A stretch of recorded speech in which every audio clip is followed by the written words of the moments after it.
Welcome to DU की पढ़ाई subscribers. तो आज यार इस लेक्चर में हम पढ़ने वाले हैं ethics and values in ancient Indian traditions. जो हमारा वैल्यू एडिशन कोर्स का पार्ट है उसका यूनिट 1 हम कवर करेंगे। चैप्टर 1 हम पूरा डिटेल में पढ़ेंगे स्टडी मटेरियल के साथ में। अगर आप स्टडी मटेरियल डाउनलोड करना चाहें तो PDF की लिंक डिस्क्रिप्शन बॉक्स में है। सारी चीज़ें अकॉर्डिंग टू द सिलेबस हम A to Z डिटेल में कवर कर रहे होंगे। इसके बाहर आपको एग्ज़ाम में कुछ भी देखने को नहीं मिलेगा। तो ये यार हमारा वैल्यू एडिशन कोर्स है, ethics and values in ancient Indian traditions. History department के द्वारा ये कोर्स प्रोवाइड किया जाता है, तो आपको कंफ्यूज नहीं होना है। इसी के नाम से सिमिलर सा नाम है, इथिक्स एंड कल्चर, इस नाम से भी एक वैल्यू एडिशन कोर्स है। तो ये वो नहीं है, ये ethics and values in ancient Indian traditions ये वाला है। तो चलिए इसमें हम शुरू करते हैं। यूनिट 1 है हमारी the idea of India and Bharat, यानी जो हमारे देश के नाम रहे हैं अभी तक के, जो इंडिया नाम है और जो भारत नाम है, इन सभी का आइडिया कहाँ से आया और कहाँ से ये जो नॉमेनक्लेचर है ये निकल कर के आता है। इंडिया नाम कैसे पड़ा, भारत नाम कैसे पड़ा, इन नामों की हिस्ट्री क्या रही है, इतिहास क्या रहा है, इसी के बारे में हमें इस चैप्टर में पढ़ना है। तो फर्स्ट पार्ट में हम जम्बूद्वीप, आर्यावर्त, भारत एंड इंडिया, इन सभी चारों नामों की हिस्ट्री को जानेंगे। जम्बूद्वीप कैसे पड़ा, आर्यावर्त कैसे हुआ और भारत कैसे हुआ, फिर इंडिया कैसे आया। उसके बाद हम सेकंड पार्ट में रित के बारे में पढ़ेंगे, early discourse on moral order, रित इन वैदिक ट्रेडिशन, यानी वैदिक परंपराओं में रित की जो रित का जो कॉन्सेप्ट रहा है, ब्रह्मांडीय व्यवस्था का जो कॉन्सेप्ट रहा है, उसके बारे में चर्चा करेंगे। उसके बाद फिर हम उपनिषद और श्रमैनिक ट्रेडिशंस के बारे में भी पढ़ेंगे। तो ये सारी चीज़ें इस चैप्टर में हमें कवर करनी है। तो चलिए एक छोटा सा ओवरव्यू पहले लेते हैं, फिर हम आगे बढ़ते हैं। तो यूनिट 1 के अंदर जो हमारा चैप्टर है the idea of India and Bharat, ये हमको हमारी जर्नी के बारे में, हमारी जो इंडिया की जो जर्नी रही है नेम्स की, उसके बारे में हमें एक्सप्लोर कराता है। और जो इंडियन सब कॉन्टिनेंट है हमारा, जिसके अंदर हमारे भारत को छोड़ करके और भी जो बहुत सारे देश, बांग्लादेश, पाकिस्तान और नेपाल, ये सारा जो पूरा एरिया था पहले, इन सभी की जो हिस्ट्री रही है उसके बारे में हमें पढ़ना है। जम्बूद्वीप, आर्यावर्त, भारत और इंडिया। तो भी मैंने जैसे अभी आपको ऊपर बताया कि फर्स्ट पार्ट के अंदर हम जम्बूद्वीप, भारत और आर्यावर्त और इंडिया नाम के नॉमेनक्लेचर को समझेंगे। जो जम्बूद्वीप नाम है वो जम्बू और द्वीप दो शब्दों से मिलकर के बना है। इसी तरीके से आर्यावर्त जो नाम है ये आर्यों की भूमि का प्रतीक माना जाता है। भारत जो नाम है वो किंग भारत, एक भारत नाम के राजा थे, उनके नाम पर हमारे देश का नाम भारत पड़ा। फिर जो मोरल ऑर्डर की बात है वैदिक ट्रेडिशन के अंदर, उसको हम पढ़ेंगे। जो ब्रह्मांड में व्यवस्था है, नेचुरल फोर्सेस हैं, आपस में कैसे सारी चीज़ें इंटरकनेक्टेड हैं, उसको हम देखेंगे। फिर उपनिषदों और श्रमैनिक ट्रेडिशन के बारे में, फ़िलासफ़िकल टेक्स्ट में जो भी सारी चीज़ें लिखी हुई हैं, आत्मा और ब्रह्म के ऊपर जो सारी बातें की गई हैं, उसको हम पढ़ेंगे। तो चलिए शुरू करते हैं एक एक करके। सबसे पहले हम देखते हैं जम्बूद्वीप नाम कैसे पढ़ा। तो जम्बूद्वीप एक संस्कृत शब्द है यार। Jambudvipa is a Sanskrit word. It is often used to describe the territory of Greater India in ancient Indian sources. यानी प्राचीन भारत के जो भी स्रोत रहे हैं, सोर्सेज रहे हैं, उसमें हमारे देश को जम्बू द्वीप कहा जाता था। जो इंडिया की टेरिटरी है आज हम जो अपना देश देखते हैं, इसको प्राचीन एंशिएंट सोर्सेज में हमें जम्बू द्वीप नाम से इस भूमि को पुकारा जाता था। The term is based on the concept of Dvipa meaning island or continent in ancient Indian cosmogony. और जो प्राचीन भारतीय ब्रह्मांडिक संस्कृति रही है, एंशिएंट इंडियन कॉस्मोगनी, उसमें ये जो हमारा जम्बू द्वीप है ये द्वीप के कॉन्सेप्ट पे आधारित है, यानी आइलैंड के कॉन्सेप्ट पे आधारित है। चूँकि हमारा देश जो है वो 3 तरफ से पानियों से घिरा हुआ है ना, तो इसीलिए इसको हम एक आइलैंड कॉन्टिनेंट बोलते थे। So the world Jambu Dwipa literally refers to the land of Jambu trees. और जो जम्बू द्वीप नाम है, इसमें आप देख रहे होंगे 2 शब्दों का मेन दिख रहा है, जम्बू और द्वीप। तो जम्बू शब्द का अर्थ जामुन के पेड़ों से होता है, तो इसीलिए इसको हम जम्बू द्वीप भी बोलते हैं। और ऐसा लिटरली माना जाता था कि जो हमारा देश है ये लैंड ऑफ जम्बू ट्रीज, यानी जामुन के पेड़ों की भूमि इसे कहा जाता था, जहाँ पे जामुन के पेड़ उगते हैं, where Jambu trees grow. According to some noted anthropologists, the Indo-Aryan inhabitants of modern-day countries like India, Pakistan, Bangladesh, Sri Lanka, Maldives and Nepal are considered to be a part of Jambudvipan race. कुछ जो famous ancient anthropologist हैं, वो उनका ऐसा मानना था, जो मानव विज्ञानी थे, उनका ऐसा मानना है कि जो इंडो आर्यन इनहेबिटेंट्स थे, यानी जो भारत में आर्यंस आए थे, वो इन जगहों पे बसे थे, इंडिया, पाकिस्तान, बांग्लादेश, श्रीलंका, मालदीव, नेपाल। और ये जो कंट्रीज़ हैं, इनमें जो हम लोग हैं आज, और ये जो इंडो आर्यन रेस है, ये सब जम्बू द्वीपन रेस के थे, यानी ये जम्बू द्वीपी प्रजाति के हिस्से माने जाते हैं। जो भी इंडो आर्यंस थे, ये सारे जम्बू द्वीप प्रजाति का ही हिस्सा माने जाते हैं, इन सभी देशों के लोग। ठीक है, फिर देखते हैं हम कि पुराणों में इसकी हमें क्या व्याख्या मिलती है जम्बूद्वीप वर्ड की।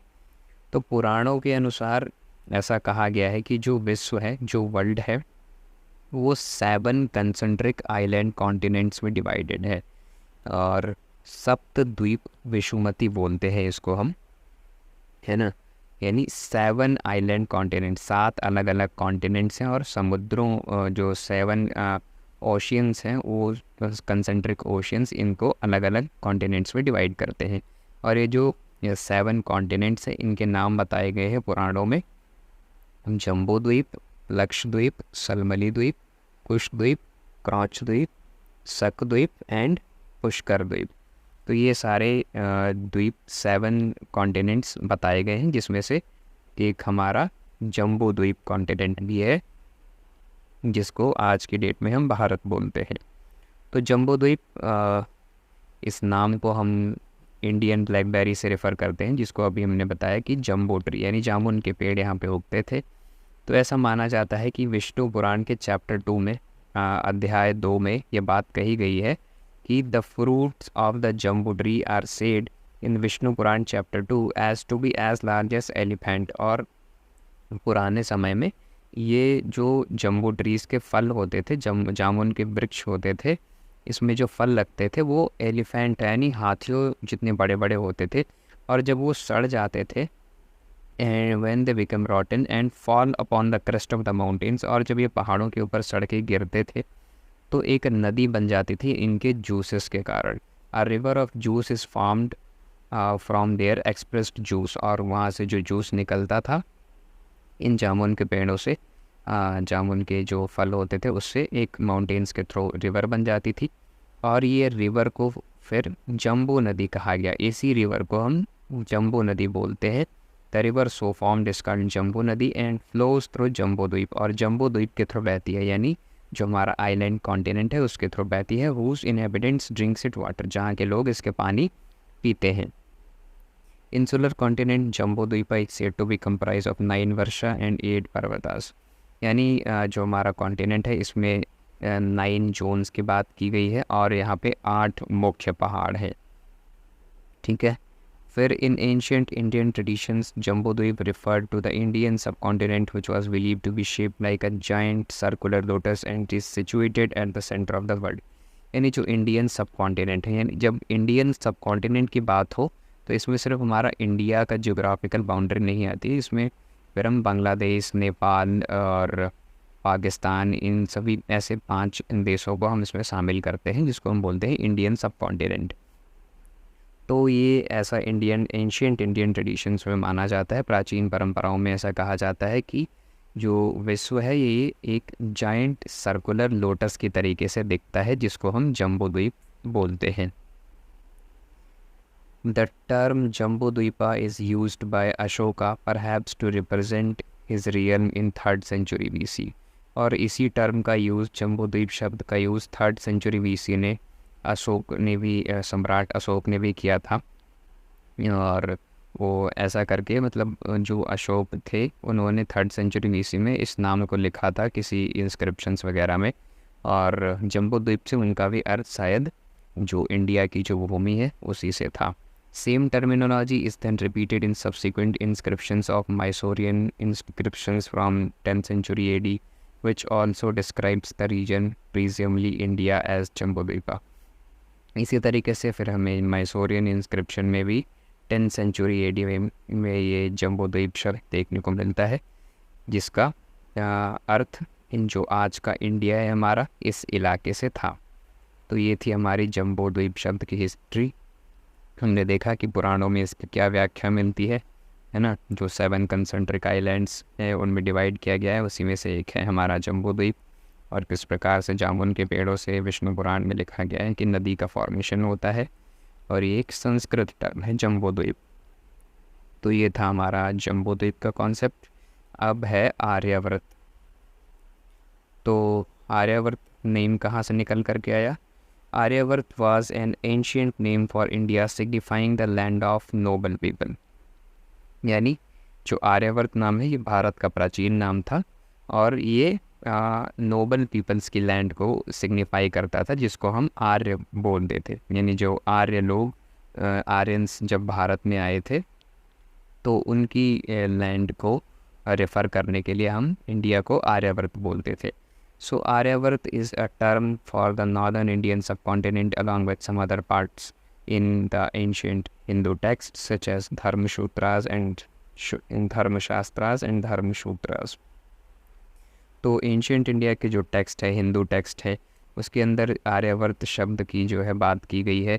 इंडियन सबकॉन्टिनेंट्स यानी उत्तर भारत के जो भी क्षेत्र थे उसको हम आर्यावर्त बुलाते थे। और कुछ और भी रीजन्स इसके अंदर आते थे, जहाँ पे इंडो आर्यन ट्राइब्स रहती थी और जहाँ पे इंडो आर्यन रिलीजन और उनके रिचुअल्स प्रीडोमिनेट करते थे, उनका जहाँ पे दबदबा था, वो सारी भूमि को हम आर्यावर्त बुलाते थे। The limits of Aryavarta extended over time as reflected in the various sources as the influence of the brahmanical ideology spread eastwards in post Vedic times. यानी जैसे जैसे फिर इन आर्यों की भूमि, जिसको हम बोलते हैं आर्यंस, इनकी कल्चर फिर स्प्रेड होने लगे और ब्रह्मैनिकल आइडियोलॉजी फिर बढ़ने लगी, तो आर्यावर्त का जो क्षेत्र था वो फिर धीरे धीरे और बढ़ा और एक बड़े क्षेत्र में विस्तार हुआ। फिर जिसको हम आज भारत बोलते हैं वो फिर आर्यावर्त के नाम से जाना जाने लगा। बौद्धियान धर्मसूत्र में भी आर्यावर्त की बात की गई है और कहा गया है कि Aryavarta is the land that lies west of Kalakavana. यानी आर्यावर्त वो भूमि है जो कालकवन के वेस्ट में है, आदर्शन के ईस्ट में है, हिमालय के साउथ में है और विंध्यास के नॉर्थ में है। इन चारों चीज़ों से जो घिरी हुई भूमि है उसको आर्यावर्त कहा गया है बौद्धियान धर्मसूत्र में। इसी प्रकार से मनुस्मृति की बात करें तो Manusmriti gives the name to the track between the Himalaya and the Vindhyan range. यानी हिमालय और विंध्यन रेंज के बीच में ईस्टर्न सी यानी बे ऑफ बंगाल के ईस्ट में और वेस्टर्न सी यानी अरेबियन सी, वेस्टर्न सी के बीच में, इन चारों चीज़ों से जो घिरी हुई लैंड है उसको आर्यावर्त बोलते हैं, ऐसा मनुस्मृति में मेंशन किया गया है। फिर मनुस्मृति में ब्रह्मवर्त नाम की भी बात की गई है, जिसको सरस्वती और दृश्यद्वती नदी के नॉर्थ वेस्ट में दिखाया गया है ब्रह्मवर्त को। The text defines the area as the place where the good peoples are born with goodness, being dependent on location rather than behavior। यानी मनुस्मृति में ये कहा गया है कि ये वो भूमि है जहाँ पे अच्छे लोग बॉर्न होते हैं, अच्छे लोगों का जन्म होता है और इनमें अच्छाइयाँ होती है, गुडनेस होती है, और ये अच्छे लोगों की ही भूमि है। ऐसा जो है लोकेशन पे डिपेंड करता है रादर देन देयर बिहेवियर। लेकिन इसकी प्रिसाइज लोकेशन की बात करें, जैसे कि अभी हमने देखा कि अलग अलग टेक्स्ट में अलग अलग चीज़ें लिखी हुई है, मनुस्मृति कुछ और कह रही है, बौद्धियान धर्मसूत्र कुछ और कह रहा है, So the precise location and the size of the region has been the subject of academic uncertainty. और प्रिसाइज लोकेशन और साइज जो रीजन का है, आर्यवर्त का जो क्षेत्र है वो अभी भी सर्टेन नहीं है कि कहाँ से कहाँ तक था। फिर जो गुर्जर प्रतिहार किंग थे 10th सेंचुरी में, उन्होंने एक अपना टाइटल रखा था महाराजा धीराज ऑफ आर्यवर्त। तो यहाँ से भी हमें इसकी हिस्ट्री देखने को मिलती है कि कभी हमारे देश का नाम आर्यवर्त था, है ना। तो ये रही आर्यवर्त शब्द की हिस्ट्री। बेसिकली जो ये नाम है ये टोटली आर्यों की भूमि से रिलेटेड है, यानी आर्यंस इंडिया में आते हैं और फिर उनका कल्चर स्प्रेड करता है, तो फिर ये हमारा जो देश है आर्यवर्त नाम से जाना जाता है। नेक्स्ट देखते हैं हम भारत। भारत नाम कैसे पड़ा, जो आज हमारा हिंदी में नाम है। So Bharat was selected as an alternative name of India when the constitution of India was adopted in 1950। तो 1950 में जब हमारा भारत का संविधान अडॉप्ट किया गया तो भारत को इंडिया का अल्टरनेटिव नाम रखा गया, यानी इंग्लिश में भारत और हिंदी में इंग्लिश में इंडिया और हिंदी में भारत नाम चुना गया। तो द नेम भारत और Bharatvarsh is derived from the name of वैदिक ट्राइब भारत, यानी जो भारत नाम है ये ऐसा कहा जाता है कि ये भारत ट्राइब से ड्राइव किया गया है, यानी एक भारत जनजातीय समूह रहता था भारत में, वहीं से उन्होंने ये भारत नाम डिराइव किया है। आर मेंशन्ड इन ऋग्वेदा, और इसका मेंशन हमें ऋग्वेदा में भी मिलता है। और फिर देखते हैं हम आगे। The designation Bharat appears in the official Sanskrit name of the country Bharat गणराज्य, यानी जो संस्कृत नाम है इंडिया का वो संस्कृत में भारत गणराज्य है, और वहाँ पे भी हमें भारत शब्द देखने को मिलता है ना। तो हिंदी में भी भारत है और संस्कृत जो ऑफिशियल संस्कृत नेम है इंडिया का भारत गणराज्य, वहाँ पे भी भारत शब्द हमें देखने को मिलता है। So the name is derived from the ancient Hindu Puranas which referred to the land that comprise India as Bharatvarsha. ये जो नेम है ये एंशियंट हिंदू पुराण से लिया गया है, पुराणों में इसकी बात कही गई है और पुराणों में ऐसा कहा गया है, इंडिया को जो है भारतवर्ष के नाम से दिखाया गया है पुराणों में।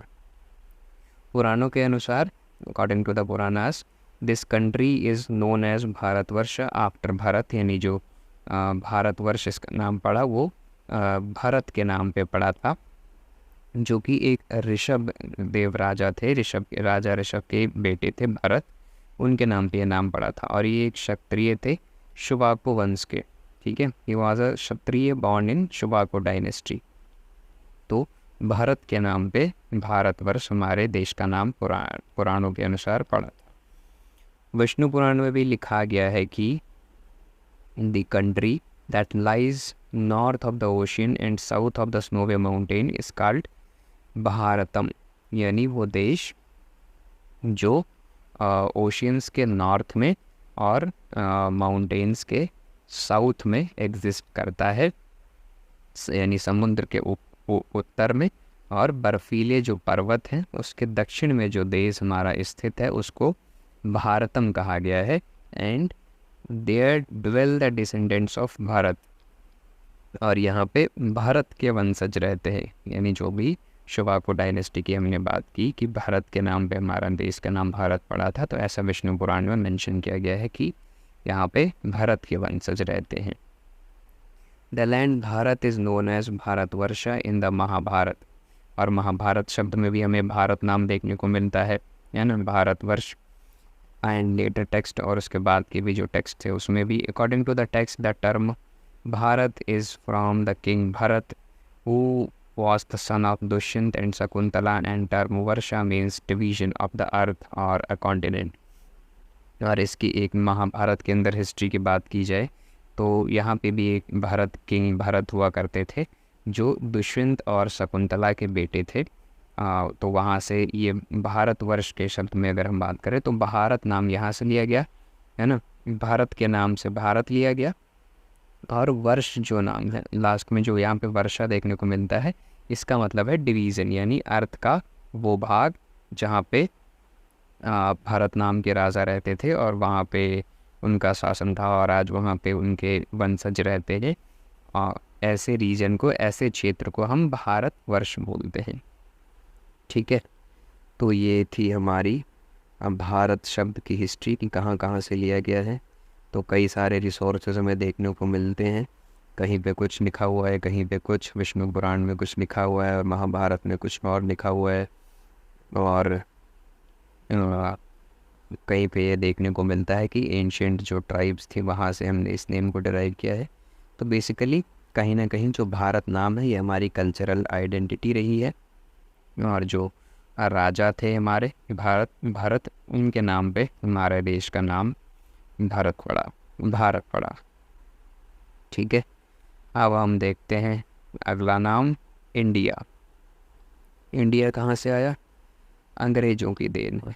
ठीक है, तो India as we know it today is a diverse and cultural rich country located in South Asia. South Asia में जो आज हमारा कंट्री है, जिसको हम इंग्लिश में इंडिया बुलाते हैं, वो हमारी डाइवर्स और कल्चरली रिच कंट्री है। और ये हमारी 7th लार्जेस्ट कंट्री है अकॉर्डिंग टू द एरिया, और 2nd मोस्ट पॉपुलस कंट्री है वर्ल्ड में। सबसे ज़्यादा जनसंख्या में दूसरे नंबर पे हम ही हैं, है ना। And India has a long and complex history influenced by various civilization, religions and tradition. और भारत का, इंडिया का हमारा एक जटिल इतिहास रहा है, कॉम्प्लेक्स हिस्ट्री रही है। हमारे यहाँ बहुत सारे धर्म, परंपराएं, बहुत सारी सभ्यताएं यहाँ पे पाई जाती हैं। तो जो टर्म इंडिया है ये एक ग्रीक टर्म है, इंग्लिश टर्म है, इंडी शब्द से अडॉप्ट किया गया है। The English term is from Greek term इंडी, यानी जो इंग्लिश टर्म है इंडिया, ये इंडिक शब्द से लिया गया है, ग्रीक टर्म है। The name has its roots in Sanskrit Sindhu, which was the name of the Indus River as well as Lower Indus Basin. तो जो इंग्लिश में हम इंडस नदी है, यानी सिंधु नदी जो बहती है भारत के अंदर, उस सिंधु नदी को अंग्रेजी में इंग्लिश में इंडस रिवर बोलते हैं। और इस नेम का जो रूट है वो संस्कृत में सिंधु नदी से भी हमें देखने को मिलता है। The old Persian equivalent of Sindhu was Hindu, यानी पर्शियन इक्विवेलेंट में सिंधु शब्द का जो अपभ्रंश रूप है वो हिंदू था। यानी जो पर्शिया जो है वो एक ईरानियन कंट्री है। तो जो पहले जो ट्रेडर्स आते थे, तुर्क और ईरानी, ये सारे जो लोग थे ये बोल नहीं पाते थे, सा नहीं बोल पाते थे। ठीक है, तो ये सिंधु को फिर हिंदू बोलते थे, सा का हा कर देते थे। तो अपभ्रंश के रूप में ऐसा निकल कर के आया कि जो सिंधु नदी के उस पार लोग रहते हैं वो हिंदू हैं, ऐसा या ईरानी और तुर्क इन सभी लोगों के कहने से हो गया। सिंधु का फिर हिंदू अपभ्रंश रूप में आ गया और यहाँ के निवासियों को फिर हिंदू कहा जाने लगा। Darius I conquered Sindh in about 516 BC। Darius I ने सिंध के इलाकों को फिर 516 BC में अधिकार कर लिया उस पर। Upon which the Persian equivalent Hindus was used for the province at the lower Indus Basin। और फिर उसके बाद इस रीजन के लिए जो लोअर इंडस बेसिन थी, यानी सिंधु नदी के उस पार का जो इलाका था, वहाँ के लोगों के लिए फिर हिंदू शब्द का इस्तेमाल किया गया, क्योंकि इनको सिंधु बोलना तो आता ही नहीं था, है ना। तो इन्होंने हमें फिर सिंधु और हिंदू नाम से बुलाया। Skylax of Karyenda, who explored the Indus River from the Persian emperor, probably took over the Persian name and passed it into the Greek। तो स्काईलैक्स ऑफ ये कैरेंडा का एक पर्शियन एम्परर था, तो उसने इंडस रिवर को फिर एक्सप्लोर किया और फिर ऐसा माना जाता है कि शायद उसने ही पर्शियन नेम को जो हिंदू हुआ था, सिंधु से हिंदू हुआ था, वो फिर उसने ग्रीक में पास कर दिया और ग्रीक में वो फिर इंडस हो गया। The term Indus for the Indus River as well as an Indian are found in Herodotus' geography। The loss of word H was probably due to the dialects of Greek spoken in Asian Minor। तो हमें यहाँ पे H word का loss देखने को मिलता है ना। इन हिंदू, जैसे यहाँ पे हमारा हिंदू था, तो अब ये फिर इंग्लिश में इंडस हो गया। तो जब ये इंडस हो गया, फिर अंग्रेज आए, तो इन्होंने देखा कि हमारे यहाँ जो सभ्यता है, तो ये अंग्रेज आए तो फिर ये इनको हिंदुस्तान बोलने में प्रॉब्लम होती थी, है ना। तो ये हिंदुस्तान नहीं बोल पाते थे। तो इन्होंने देखा कि जो हमारी सभ्यता है वो सिंधु घाटी सभ्यता से जुड़ी है, जिसको इंग्लिश में हम इंडस वैली सिविलाइजेशन बोलते हैं। तो जब हम इंग्लिश में इंडस वैली सिविलाइजेशन बोलते हैं, तो फिर इन्होंने हमें इंडस से इंडिया बुलाना शुरू कर दिया, है ना। तो ये एक ग्रीक टर्म है जिसमें हमें एच यहाँ से गायब हुआ दिखता है, और फिर हम इंडिया के नाम से बुलाए जाने लगे। Herodotus also generalized the term Indian from the people of lower Indus basin. तो ऐसा ही सभी लोगों ने जो लोअर इंडस बेसिन का जो इलाका था जहाँ पे हम लोग रहते थे, उसको फिर इंग्लिश में हमें इंडियंस बुलाया जाने लगा। To all the people living in the east of Persia even though they had no knowledge of geography of the land. And by the time of Alexander India a coin Greek denoted the region beyond the Indus. इसी प्रकार से जब Alexander का समय आया, तो Indus river के उस पार जो लोग रहते थे उनको फिर इंडिया बुलाया जाने लगा। उस पार का जो रीज़न था उसको इंडिया बुलाया जाने लगा। Alexander's companions were aware of at least India up to Ganges delta। और अलेक्जेंडर के जो कंपेनियंस थे, उनके जो साथी थे, उनको लगता था कि जो इंडिया है वो गंगा डेल्टा का जो रीजन है वहीं तक है। लेकिन बाद में मेगस्थनीज ने साउदर्न पेनिनसुला को भी इंडिया में इंक्लूड किया। फिर जाके इन लोगों ने समझा कि ये पूरा रीजन जो है इंडिया का है। तो इस प्रकार से हमें बेसिकली इंडिया शब्द की उत्पत्ति देखने को मिलती है ना। तो आपको इतना याद रखना है कि जो इंडिया वर्ड है वो एक ग्रीक टर्म है और ये एक इंग्लिश टर्म है। तो इसका जो उल्लेख मिलता है वो हमें यहाँ से देखने को मिलता है कि जो ब्रिटिशर्स थे, अंग्रेज लोग थे, इनको हमारी इंडस वैली सिविलाइजेशन हिंदुस्तान बोलने में प्रॉब्लम होती थी, तो इन्होंने इंग्लिश में उसको इंडस वैली सिविलाइजेशन को फिर इंडिया बना दिया, है ना। तो ये था हमारे कंट्री के नामों की history. So let's move forward. तो सभी नाम की हिस्ट्री हमने देख ली। अब हम देखते हैं ऋत। ऋत क्या होता है? ऋत बेसिकली एक फंडामेंटल कॉन्सेप्ट है वैदिक ट्रेडिशन में, यानी जो हमारी वैदिक परंपराएं रही हैं उसमें एक ऋत जो है वो मौलिक अवधारणा रही है, फंडामेंटल कॉन्सेप्ट है, रिप्रेजेंटिंग द कॉस्मिक ऑर्डर और द नेचुरल ऑर्डर। और ये जो ब्रह्मांडीय व्यवस्था है या फिर जो नेचुरल लॉ है, प्रकृति के जो नियम हैं, उनको रिप्रेजेंट करता है Rta, which regulates and coordinates the operation of the universe and everything within it. और ऐसा माना जाता है कि जो ऋत परंपरा है, ऋत की जो व्यवस्था है, तो वही सारी चीज़ों को कंट्रोल करती है, रेगुलेट करती है। और यूनिवर्स के अंदर जो भी सारी चीज़ें घटित हो रही हैं वो सभी का रेगुलेशन जो है कॉस्मिक ऑर्डर यानी नेचुरल लॉ, यानी प्रकृति के अंदर जो भी सारी चीज़ें घटित हो रही हैं वो ऋत के कारण ही मेंटेन रहती हैं। It includes the harmony, balance and regularity observed in the cosmic phenomena, season and natural cycle. तो जिस प्रकार से सीजन्स का चेंज होना या फिर नेचुरल साइकिल्स आती रहती हैं, और ग्रह जो हैं वो सूर्य के किनारे किनारे चक्कर काटते रहते हैं, पृथ्वी पे जितने होने वाले बदलाव हैं, हार्मनी और बैलेंस, इन सभी का बना रहना, ये सारी चीज़ें जो है ब्रह्मांड की एक व्यवस्था के अंदर बंधी हुई हैं, ऐसा माना जाता है वेदों के अंदर। और इसी पूरे कंट्रोल्ड प्रोसेस को, एक रेगुलेटेड प्रक्रिया को हम बोलते हैं ऋत। ठीक। So rta was a cosmic law that upheld the balance of the universe, ensuring that everything followed a precise and ordained course। यानी सभी चीज़ें जो है वो प्रिसाइजली हो सके, सारी चीज़ें घटित हो सकें ठीक से, इसलिए सारी चीज़ें यूनिवर्स के अंदर बैलेंस रहे, इसके लिए ऋत जो है इम्पॉर्टेंट है जो ब्रह्मांड की व्यवस्था है, प्रकृति में जो कानून है, वो सारी चीज़ें बनाए रखने के लिए ऋत इम्पॉर्टेंट है। तो वैदिक काल के समय जो हमारे ऋषि मुनि थे, द वैदिक sages perceive Rith as the expression of divine intelligence governing the intricate interplay of elements and celestial bodies।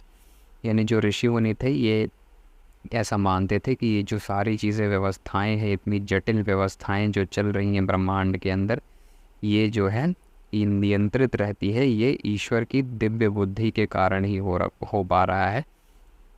इतनी जो सारी प्रक्रिया चल पा रही हैं सबके लिए, जो ब्रह्मांड के अंदर इतने सारे ग्रह हैं, नक्षत्र हैं, खगोल पिंड है, इन सारी प्रक्रिया को जो है एक कोई शक्ति जो है कंट्रोल करती है, जिसको हमने ऋत की ट्रेडिशन कहा। They saw the world as an intricate woven tapestry where everything was interconnected.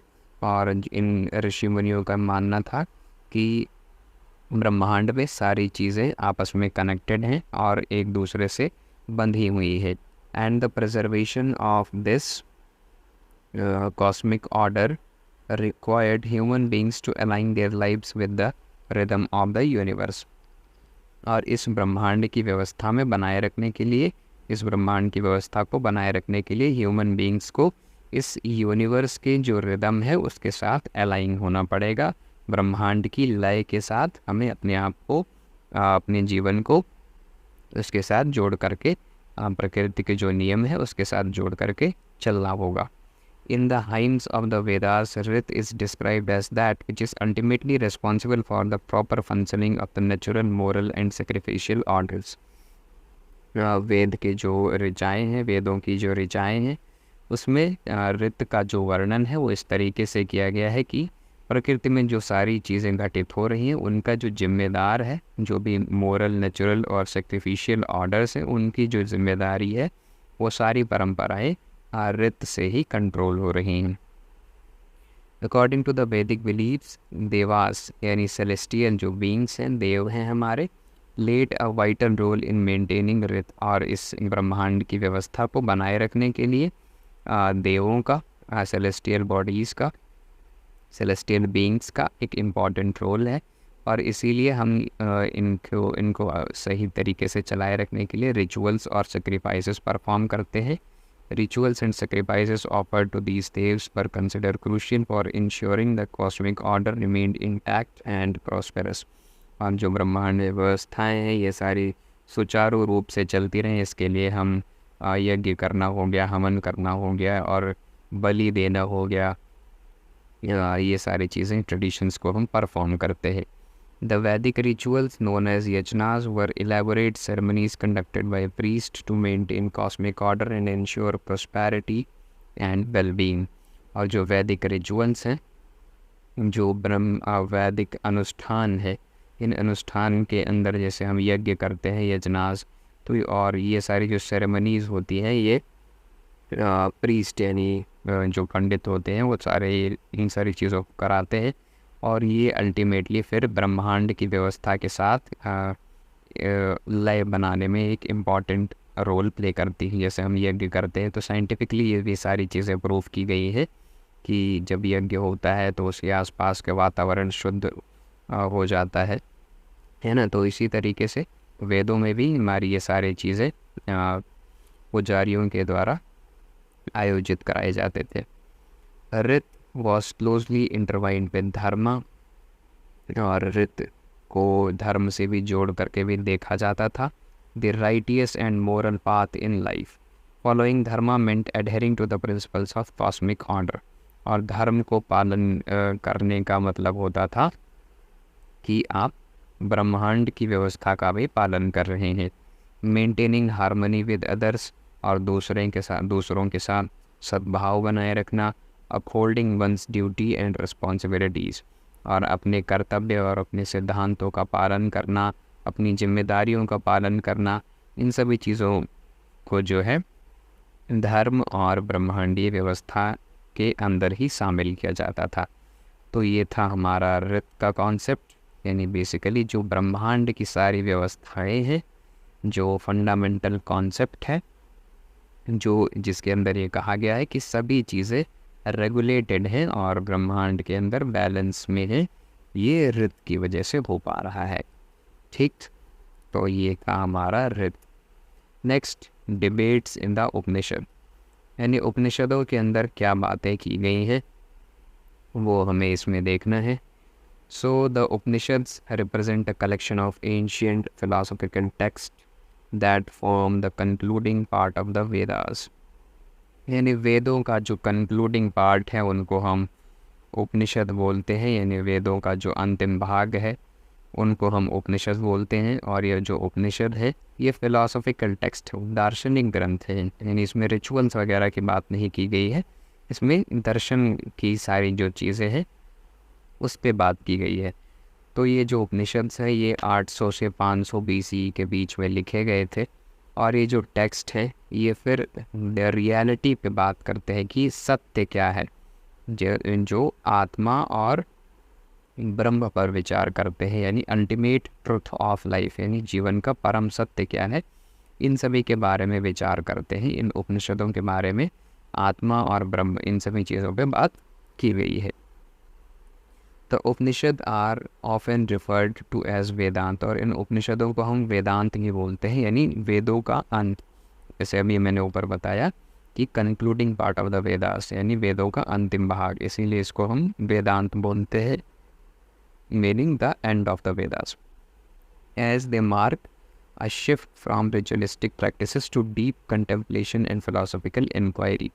और इन वेदों में अनुष्ठान और ये जो प्रक्रियाएं होती हैं, यज्ञ वगैरह और दीप कर्मकांड के जो सारे चीज़ें का काम होता है, इनसे ऊपर उठ करके दार्शनिक जो सोच है उसके बारे में इसमें लिखा गया है।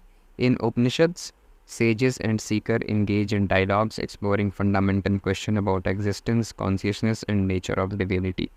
और उपनिषदों में चेतना की बात की गई है, देवत्व की प्रकृति की बात की गई है, नेचर ऑफ डिविनिटी, और इसमें हमने फिर फंडामेंटल क्वेश्चंस के बारे में भी बात की गई है ऋषियों मुनियों के द्वारा कि परम सत्य क्या है और जीवन किस लिए होता है, एक मनुष्य का जन्म इस दुनिया में संसार में क्यों होता है, चेतना क्या है, आत्मा क्या है, ब्रह्म क्या है, इन सभी के ऊपर जो है बात की गई है उपनिषद के अंदर। They seek to penetrate the wheel of illusion maya to reach the underlying eternal reality that transcends the physical reality. और इसके अंदर फिर माया को जो है ऐसा बताया गया है कि माया बाधा बनती है हमें अपने आप को जानने में, क्योंकि हम बाहरी दुनिया में ही खोए रह जाते हैं, है ना। भौतिक क्षेत्रों से परे जा कर के हमें स्वयं के बारे में, आत्मा के बारे में अपने अंदर झांक करके देखना चाहिए। तो इसमें जो है माया एक बहुत बड़ा बाधा बनती है, जिसके कारण हम एक्सटर्नल रियलिटी में ही खोए रह जाते हैं, बाहरी दुनिया में ही खोए रह जाते हैं, और इंटरनल रियलिटी जो है उसको हम जान ही नहीं पाते, है ना। तो माया के बारे में भी इस पर बताया गया है कि ये जो है एक तरीके से रोकती है हमें। The principle teaching of the Upanishad revolve around the concept of Brahma, the ultimate reality, which is described as formless, limitless and beyond all attributes। तो जो मुख्य भाग है, प्रिंसिपल टीचिंग है उपनिषदों की, वो पूरी जो है ब्रह्म के अराउंड जो है रिवॉल्व करती है, जिसको हम अल्टीमेट रियलिटी बोलते हैं, यानी परम सत्य क्या है, वो है आत्मा और ब्रह्म।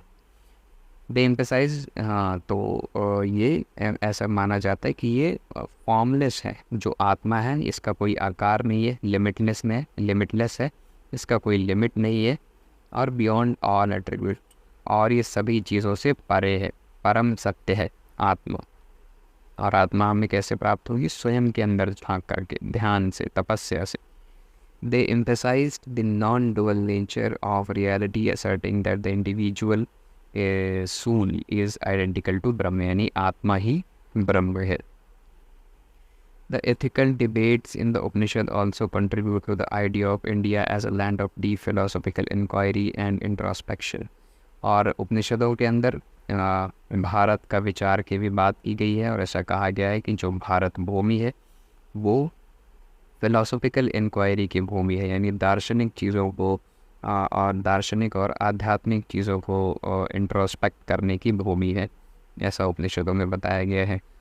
और these texts encourage individual to explore the nature of existence and purpose of life and the path of self realization, यानी स्वयं को जानने का जो पर्पज़ है वो सब हम इन टेक्स्ट में देखते हैं।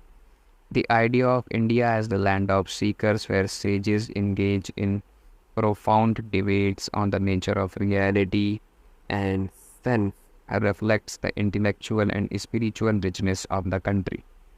तो जो हमारा देश है, जो हमारा देश भारत है, ये क्या है? लैंड ऑफ सीकर्स और सेजेस, यानी यहाँ पे ऋषि मुनियों का देश है, साधकों की भूमि है। यहाँ पे साधु और साधक रहते हैं और यहाँ पे नेचर ऑफ रियलिटी यानी सत्य की खोज की जाती है। यहाँ पे हम तपस्या की भूमि है, तपोभूमि है और यहाँ पे हम सेल्फ के अंदर झांक करके देखते हैं। हमारी जो इंटेलेक्चुअल रिचनेस है, स्पिरिचुअल रिचनेस है, वो हमारी जो कंट्री है वो रिफ्लेक्ट करती है। These ethical and philosophical discussions in the Upanishads shape the notion of India as a place of wisdom, और भारत को उपनिषदों के अंदर ज्ञान की भूमि के रूप में दर्शाया गया है, जहाँ पे सभी जो सीकर्स हैं, जो सभी साधक हैं, वो जीवन के अंदर ज्ञान की खोज में संलग्न रहते हैं। जो भी साधक हैं वो सत्य और ट्रुथ और एनलाइटमेंट यानी ज्ञान की खोज में लगे हुए होते हैं, इंगेज्ड रहते हैं। तो ये थी पूरी उपनिषद के बारे में, जो कि है वेदांत यानी वेदों का अंत, जिसमें हम फिलॉसफी और आत्मा और ब्रह्म के बारे में पढ़ते हैं। फिर है हमारा श्रमैनिक ट्रेडिशंस। तो एक तरफ तो ये हमारा ब्राह्मणिज्म का कॉन्सेप्ट था, जिसमें जो ब्राह्मणों के रीजन्स में वैदिक परंपराएं थीं और रिचुअलिस्टिक परंपराएं थी, फिलोसॉफिकल परंपराएं थीं। उसी समय दूसरी तरफ जो परंपरा उभर रही थी उसको हम श्रमैनिक ट्रेडिशन बोलते हैं। Parallel to the Upanishads, the Shramanic tradition emerged as a cultural counter-movement comprising ascetic philosophers who rejected Vedic rituals and rigid caste system. तो श्रमैनिक जो ट्रेडिशंस हैं ये उपनिषदों के विपरीत, या जैसे जो उपनिषद जो जिन सारी चीज़ों पे बातें करते थे उसके विपरीत एक नया कॉन्सेप्ट निकल करके आया, एक काउंटर कल्चरल मूवमेंट उभर करके आया, जिसमें एक सांस्कृतिक आंदोलन उठा, फिर कल्चरल मूवमेंट उठा। और इसमें जो तपस्वी दार्शनिक थे, जैसे महात्मा बुद्ध हुए और जैन, महावीर जैन की बात हुई, तो ये सारे फिर जब आते हैं, इन्होंने फिर इन सभी चीज़ों का, ब्राह्मणिज्म का विरोध किया, वैदिक रिचुअल्स का विरोध किया, इनको रिजेक्ट किया। और जो रिजिड कास्ट सिस्टम था, जातिवाद की परंपरा थी, ये जो सभी हमारे तपस्वी थे, इन सभी ने इसका विरोध किया। बेसिकली हम इसी को श्रमैनिक ट्रेडिशन बोलते हैं। The term Shramanic refers to those who pursued spiritual revelation through rigorous discipline and ascetic practices. श्रम यानी श्रमैनिक हम उसको बोलते हैं, हिंदी में इसको श्रमणिक कहा जाता है। तो हम ये हम उनको बोलते हैं जो स्पिरिचुअल लिबरेशन यानी जन्म मरण के बंधन से मुक्त हो जाए और आध्यात्मिक मुक्ति का मार्ग जो है इस प्रकार से अपनाए कि वो डिसिप्लिन के थ्रू, सेल्फ डिसिप्लिन के थ्रू और तपस्या के थ्रू आध्यात्मिक मुक्ति को प्राप्त हो, उनको हम बोलते हैं श्रमैनिक। ठीक है, यानी श्रम करके, मेहनत करके, डिसिप्लिन से और तपस्या करके, है ना। Among the prominent Shamanic tradition were Jainism, founded by Lord Mahavir, and Buddhism, founded by Siddharth Gautam Buddha। तो ये दोनों ही, जैन और बुद्ध, जिन्होंने ब्रह्मांडिज्म का बहिष्कार किया, ये जो है शमैनिक ट्रेडिशंस के अंदर आते हैं, शमैनिक परंपराओं में आते हैं। These traditions attracted followers from various social backgrounds and challenged the Brahmanical dynamics of the time. The central tenets of the Shamanic tradition revolve around the concept of karma and rebirth। और जो श्रमणिक tradition है इसमें कर्म की बात की गई कि सत्कर्म करना चाहिए, अच्छे कर्म करने चाहिए। और रीबर्थ यानी पुनर्जन्म की जो अवधारणा है कि मनुष्य बार बार जन्म लेता है, तो वो मनुष्य रूप में उसका जन्म हुआ है तो वो तपस्या के थ्रू अच्छे कर्म करके सेल्फ डिसिप्लिन से जन्म मरण के बंधन से मुक्त हो सकता है। ऐसी शमैनिक फिलॉसफी थी। They emphasized the pursuit of ahimsa, non-violence, as a fundamental ethical principle, urging practitioners to avoid harm to all living beings। और जो इन ट्रेडिशंस को फॉलो करने वाले लोग थे उन्होंने अहिंसा की बात की, नॉन वायलेंस की बात की, और इसको एक फंडामेंटल एथिकल प्रिंसिपल भी माना गया। और जितने भी प्रैक्टिशनर्स थे उन सभी से जो इनके साधक थे, महात्मा बुद्ध या फिर महावीर जैन, इन सभी ने अर्ज किया कि हमें किसी भी लिविंग बीइंग को हार्म नहीं करना है, उनकी हत्या नहीं करनी है, उनको हमें दुख नहीं पहुंचाना है, किसी भी लिविंग बीइंग्स को, है ना। Detachment from all worldly desires from the end the renunciation of material possessions were considered essential for achieving spiritual liberation. और जो स्टमैनिक फिलॉसफी थी इसमें कहा गया कि सभी जो वर्ल्डली डिज़ायर थे, जो विश्व में जितने भी हमारी इच्छाएं हैं उन सभी से हमको डिटैच हो जाना है। और जो मटेरियल पोजीशन है यानी जो भौतिक रूप से हमारी इच्छाएं होती हैं, सांसारिक इच्छाएं होती हैं, इन सभी को हमें त्यागना है। यानी जो इज्जत, शोहरत, रुतबा, बड़ा घर, पैसा, गाड़ी, स्त्री, इन सभी जो सांसारिक इच्छाएं हैं इन सभी का त्याग करना आवश्यक है। अगर आपको आध्यात्मिक मुक्ति पानी है तो, स्पिरिचुअल लिबरेशन अगर चाहिए तो सभी चीज़ों को आपको त्यागना पड़ेगा पहले। Lord Mahavira's teaching in Jainism emphasized the principle of ahimsa as the highest ethical virtue।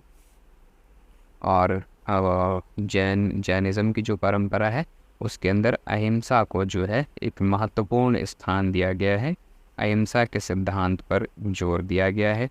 और जो जैन प्रैक्टिशनर्स थे उन्होंने स्ट्रिक्टली नॉन वायलेंस की बात की है, और उन्होंने कहा है कि सिर्फ ह्यूमंस के प्रति ही आपको नॉन वायलेंस नहीं बल्कि सभी जीव जंतु, जितने भी जीव जंतु हैं धरती पे, किसी को भी आपको हार्म नहीं पहुंचाना है, ठीक है। किसी को भी किसी का शोषण नहीं करना है, किसी भी जानवरों का या किसी भी पंछियों का, जितने भी लिविंग थिंग्स हैं किसी को भी नुकसान नहीं पहुंचाना है। ये जैनों की जो परंपरा है उसमें स्ट्रिक्टली इसको मेंशन किया गया है। इसी तरीके से बुद्धिज़्म में 4 नोबल ट्रुथ्स की बात की गई है और 8 fold path of ethical conduct की बात की गई है, जिसमें स्पिरिचुअल प्रोग्रेस कैसे होगी, आपको मुक्ति कैसे मिलेगी, इस पर जो है बात की गई है। तो जो नोबल 8 फोल्ड पाथ हैं इसके अंदर बताया गया है, वो गाइडलाइंस मेंशन की गई है, जैसे right speech, right action, right livelihood, promoting of life of moral integrity and mindful living. तो इन सभी चीज़ों के ऊपर बात की गई है। जो 8 फोल्ड बात है कि आपको सही काम करना है, सत्कर्म करना है, अच्छी अच्छी बातें बोलनी है, अच्छे लोगों के साथ रहना है, और लाइफ में कर्म करने हैं, अच्छे कर्म करने हैं, डिसिप्लिन के साथ रहना है, सभी चीज़ों का त्याग करना है। तो ये सारी चीज़ें इसके अंदर शामिल हैं। तो ये बुद्धिज़्म की परंपरा थी। तो ये बेसिकली जो श्रमणिक ट्रेडिशन है यानी श्रमण परंपरा है, जो मेहनत करके जो सारी चीज़ें अर्जित की जाए, मुक्ति अर्जित की जाए, वही बेसिकली श्रमणिक ट्रेडिशंस में के अंदर हमें यह पढ़ना होता है। और इसके अंदर हम बेसिकली 2 इम्पॉर्टेंट जो जैन और बुद्ध ये जो ट्रेडिशंस हैं जो तपस्या के थ्रू मुक्ति के मार्ग पर जोर देती हैं, जिसमें यज्ञ वगैरह इन सब चीज़ों की बात नहीं की गई, इसको हम शमैनिक ट्रेडिशन के अंदर फॉलो करते हैं। तो ये था आपका पूरा चैप्टर। तो हमने सारी चीज़ें कवर कर ली सिलेबस के अकॉर्डिंग। जो इंडिया के सभी नामों की जो हिस्ट्री थी, भारत के जो सभी नाम थे उसको हमने पढ़ लिया। फिर ऋत क्या होता है और शमैनिक परंपराएँ क्या थीं, उपनिषद क्या थे, ये सारी चीज़ें हमने पढ़ ली है। आई होप आप सभी को समझ में आया होगा। अगर आप इसके स्टडी मटेरियल को डाउनलोड करना चाहते हैं तो लिंक डिस्क्रिप्शन बॉक्स में दी गई है, आप वहाँ से डाउनलोड कर सकते हैं। Further you can join from Telegram channel. Telegram पे भी आपको प्लेलिस्ट की लिंक मिल जाएगी और वहाँ पे आप जा कर के PDF डाउनलोड कर सकते हैं। वहाँ पे भी आपको और भी सारे सब्जेक्ट के नोट्स एंड लेक्चर्स मिल रहे होंगे। So you can join the Telegram channel from the description box. Also you can follow us on Instagram, link for the playlist is also given in the description as well as सारी चीज़ें आपको study material के अंदर भी सबकी link डाल दी गई है, आप वहाँ से भी एक्सेस कर पा रहे होंगे सारी चीज़ें। सो if you have any suggestions, please share it in the comment box. This is the end of the video. Thank you. Have a nice day.